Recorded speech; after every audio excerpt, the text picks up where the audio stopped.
Welcome to Akhand Vidyashram, the first into the impeccable wisdom. Subtle human body, the different sheaths of the human body, and its description and its applied aspect for the world's benefit. My Dharma, impeccable wisdom. My greatest discovery is Divyank, the divine design of nature with which the perfect objects of the universe are designed.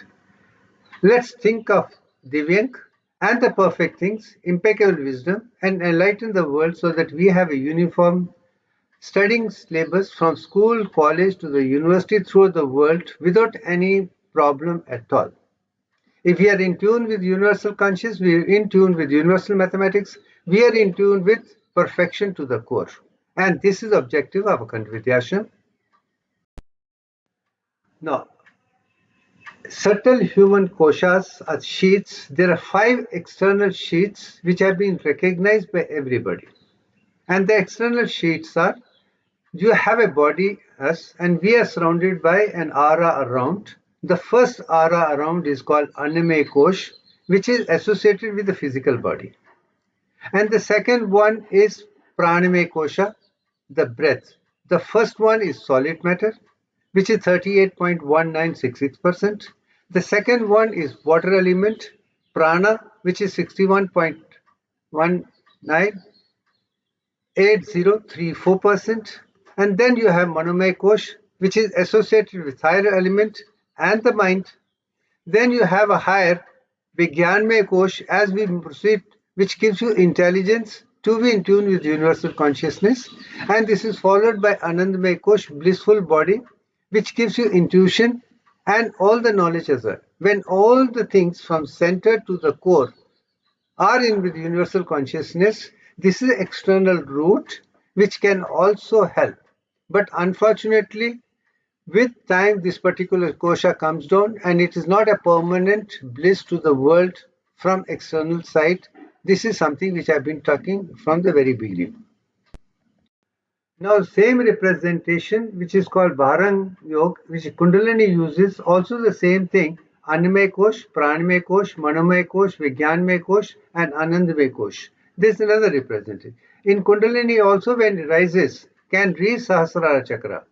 But it comes down to Mooladhara again, and there are no permanent benefits other than learning in small doses about the external world which is surrounding us on the earth. To go to the universal consciousness, this is not appropriate. Mahavir Ara, one person who spoke about Ahamso Parmo Dharma. The greatest dharma, prime dharma is non-violence. Stick to non-violence, and I am made to understand he had 22 miles of non-violence influence. Anyone who came within 22 kilometers of his would become non-violent. That was the era of India which was full of non-violence at every level.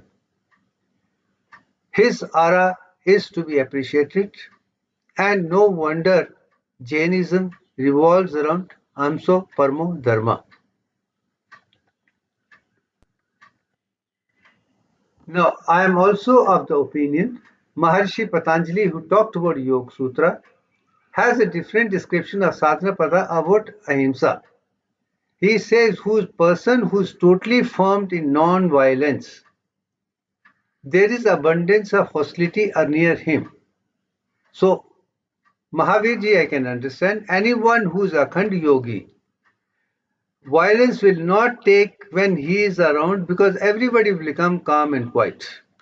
We should also see, have we created that kind of state that no one can be violent in front of me?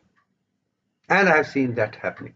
Nobody has been able to touch me ever since my childhood. They might have tried to raise their hands, but their hands would start quiet.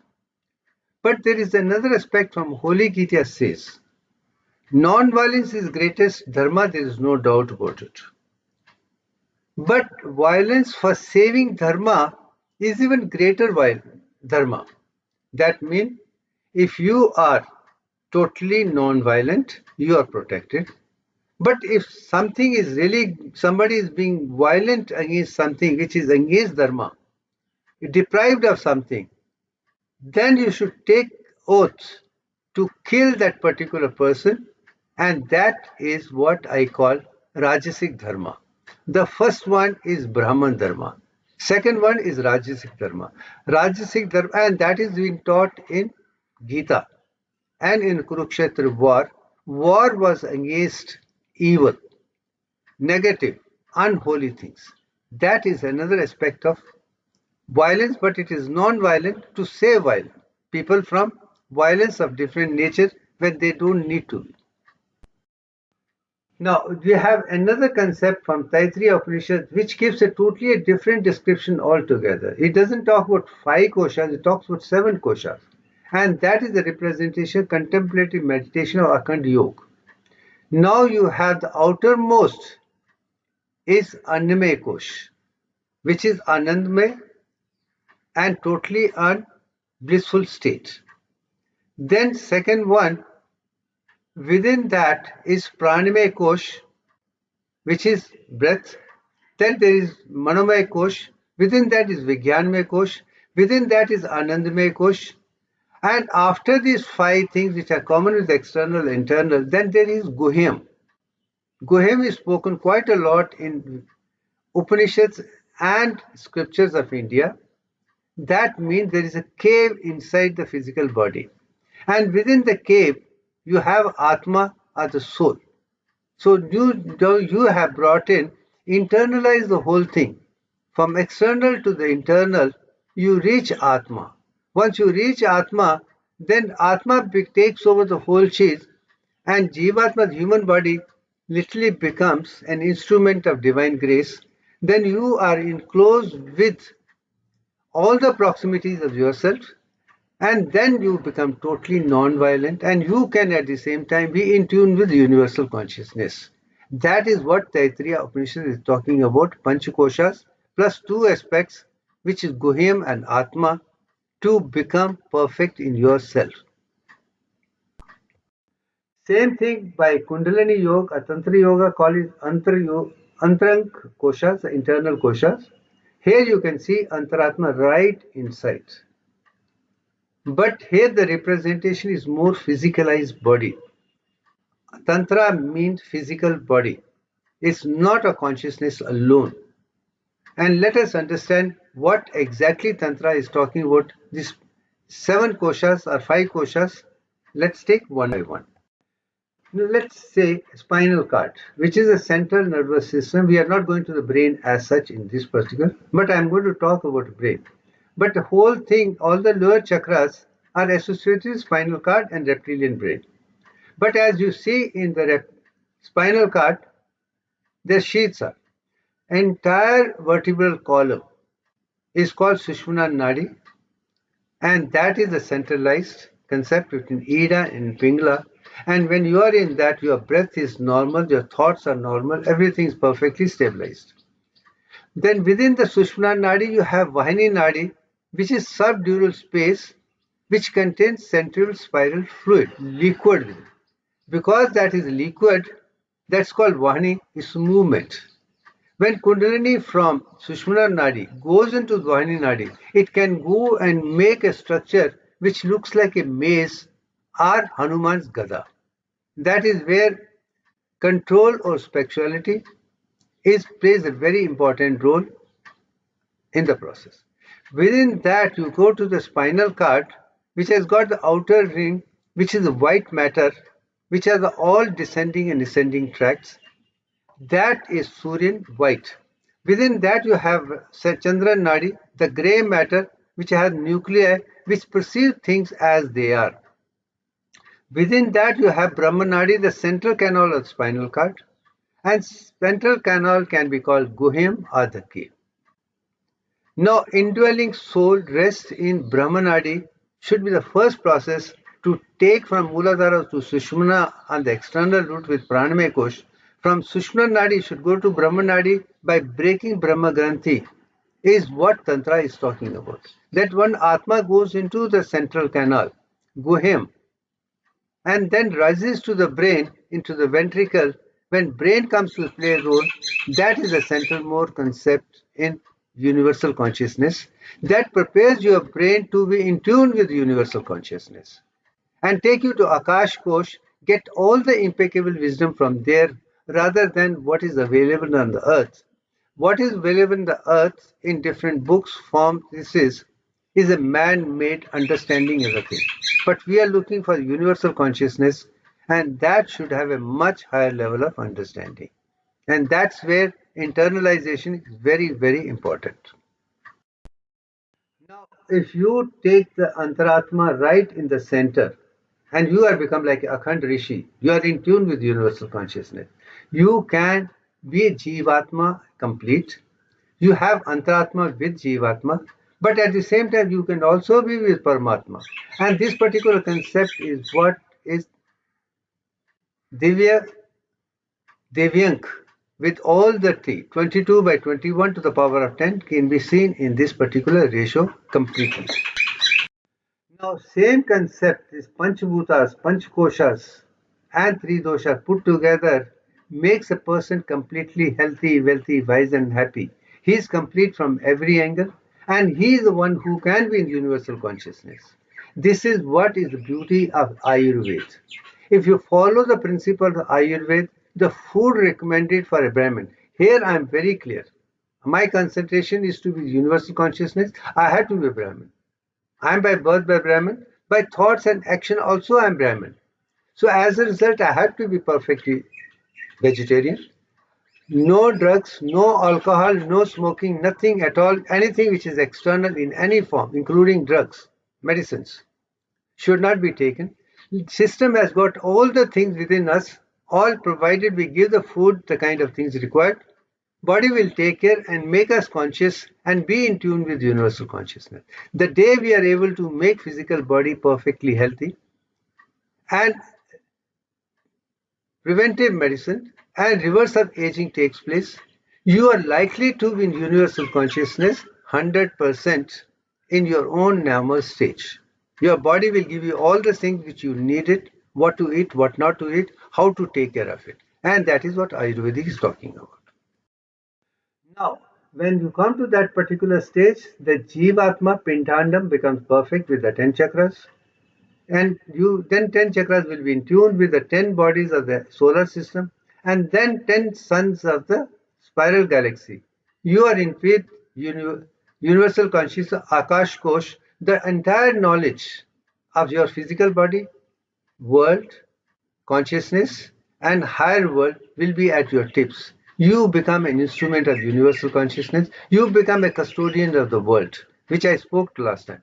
And what happens thereafter, let's understand.